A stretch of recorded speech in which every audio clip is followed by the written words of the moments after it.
नमस्कार। राष्ट्रवाणी की मुहिम फ्रॉड से फाइट और उसके तीसरे एपिसोड में आज हम लेकर आए हैं एक बहुत ही खास मुद्दा, एक गंभीर समस्या और एक ऐसा मुद्दा जो हर परिवार को और हर क्रिकेट प्रेमी को देखना चाहिए। अब तक के एपिसोड में जितना प्यार दुलार आप लोगों ने दिया है इस मुहिम को, इसलिए हम आगे बढ़ाते हुए जो मुद्दा लाए हैं वो आपको झकझोर देगा, खासकर उन लोगों को जो लगातार इस सीजन में मोबाइल में लगे हैं या टीवी के आगे जमे हुए हैं। उन पर ध्यान रखने की बहुत ज़रूरत है। सोचिए, एक घर में एक रात टीवी चल रहा है, सब लोग टीवी देख रहे हैं, रन गिने जा रहे हैं, मैच चल रहा है, जीत का जोश है, जज्बात है और उस जज्बात में, उस जज्बे में एक घर में ज़िंदगी हार रही है। आप सोच रहे होंगे ज़िंदगी, जीत के बीच में ज़िंदगी कैसे हार रही है? जी हाँ, मात्र 6500 रुपये से शुरू हुआ एक खेल ऐसा खलनायक बन गया, 1 करोड़ तक पहुंच गया और उन हालात में उस परिवार की महिला ने, उसकी पत्नी ने ज़िंदगी को दांव पर लगा दिया, मौत चुन ली। क्यों हुआ था ऐसा? वही दलदल, सट्टेबाजी कह लीजिए, ऑनलाइन बैटिंग कह लीजिए, या आईपीएल के इस दौर में जिस तरह का फ्रॉड या एक ट्रैप कह लीजिए जो है, उसमें लोग किस तरह से फंस रहे हैं, उसी पर बात करेंगे आज। क्योंकि दोस्तों, आज का मुद्दा सिर्फ एक मुद्दा नहीं है, बल्कि एक ऐसी सच्चाई है जहां लगातार युवा फंस रहे हैं और उसके बाद ऐसे संकट का सामना कर रहे हैं कि जहां से निकलना उनके लिए बहुत आसान नहीं है। बस वही कि थोड़ी सी बैटिंग और कर लें और उसके बाद बहुत कुछ अच्छा हो जाएगा, लेकिन वही बैटिंग ऐसे दलदल में ले जाकर खड़ा कर देती है जहाँ से निकलना बहुत आसान नहीं है और इतना मुश्किल है कि निकल भी नहीं पा रहे बहुत सारे। तो इस गंभीर मुद्दे पर चर्चा करने के लिए हमारे साथ महिला सशक्तिकरण की एक मजबूत आवाज़, जी हाँ, असली शक्ति आइकॉन कामाक्षी, स्वागत है आपका इस खास शो में।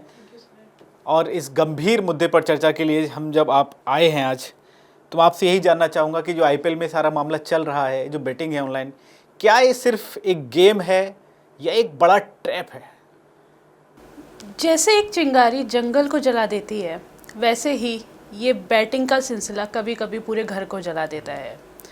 लोग इसे सिर्फ एक थ्रिलिंग गेम समझ के एंटर करते हैं, जहाँ पे एक्साइटिंग मैचेस, स्मार्ट प्रेडिक्शन और एक बार जीत गए तो लाइफ सेट कर देने वाला सपना। हर ओवर पे जीत का नशा, हर बाउंड्री पे एक नई उम्मीद, पर सच्चाई इससे बहुत गहरी और गंभीर है।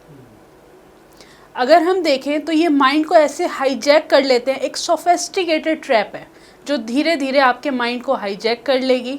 आप कहते हैं ना, जब जीतते हैं तो ब्रेन में एक केमिकल रिलीज़ होता है, डोपामिन, ये वो रिलीज़ करवाता है स्टार्टिंग में, और फिर अगर कभी कभी हार जाते हैं स्टार्टिंग में तो फिर ये लगता है अगली बार रिकवर कर लूँगा, और वहीं से शुरू होती है ये एक एंडलेस साइकिल।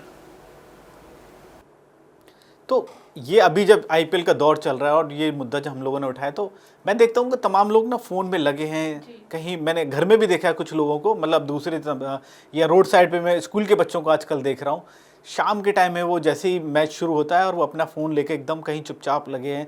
तो ये वही ट्रैप है जिसमें धीरे धीरे किसी भी लालच में किसी तरह से लोगों को फंसा दिया गया है, और वहाँ वो ऐसे मतलब वो पैसे घर के दोस्तों से उधार लेके वो कर्ज के दलदल में लगातार जो है फंसते जा रहे हैं। जी, ये एक इस तरह का ट्रैप है कि इंसान को पहले बोला जाता है कि आप इसमें आइए, कुछ पैसे कमाइए, कुछ ऐसे ग्रुप्स में उनको ऐड कर लिया जाता है, या आज की डेट में अगर हम देखें तो जगह जगह हर शहर में कोई ना कोई ऐसे अड्डे बने हुए हैं जहाँ पे इनको फंसाया जाता है।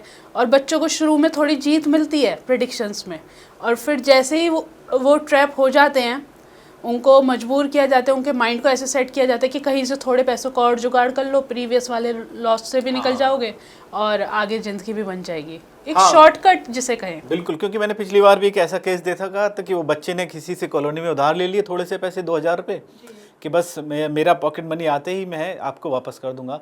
लेकिन वही हुआ कि वो एक मैच में हारा, फिर उसने अपने धोबी वाले से, प्रेस वाले से, आप सोचिए उसने पूरी कॉलोनी में कहाँ से उस बच्चे ने पैसे नहीं ले लिए, और वो इस तरह से फंस गया कि फिर बाद में उसने एक गलत रास्ता चुन लिया, जिसका अंजाम बहुत ही गलत हुआ और उस परिवार को बड़ा दुख सहना पड़ा।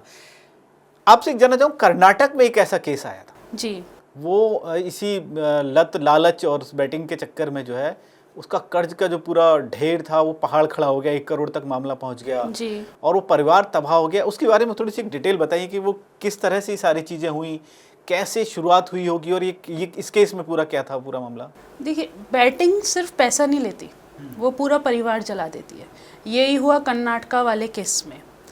जैसे कहते हैं ना कि थोड़ा सा दीमक लकड़ी को खा जाता है, पूरी लकड़ी ख़राब कर जाता है, इसी तरह थोड़ा सा ये नशा कई बारी पूरे परिवार को खोखला कर देता है। ये कहानी है दर्शन बाबू की। वो कर्नाटका में रहते थे, अच्छा उनका जॉब था, छोटा जॉब था, मिडिल क्लास फैमिली से थे, अपना खुश थे। लेकिन दोस्तों ने कहा ये जल्दी अमीर बनने का सपना है। नई नई शादी हुई थी, तो वही हम सबके अपने सपने होते हैं कि घूमने जाना है, ये करना है। तो उन्हें लगा छोटी सैलरी में नहीं हो पाएगा, एक बारी करके देख लेता हूँ। उन्होंने दोस्तों से शुरू में मना भी किया कि मुझे नहीं करना, कभी मैं फंस ना जाऊँ इसमें।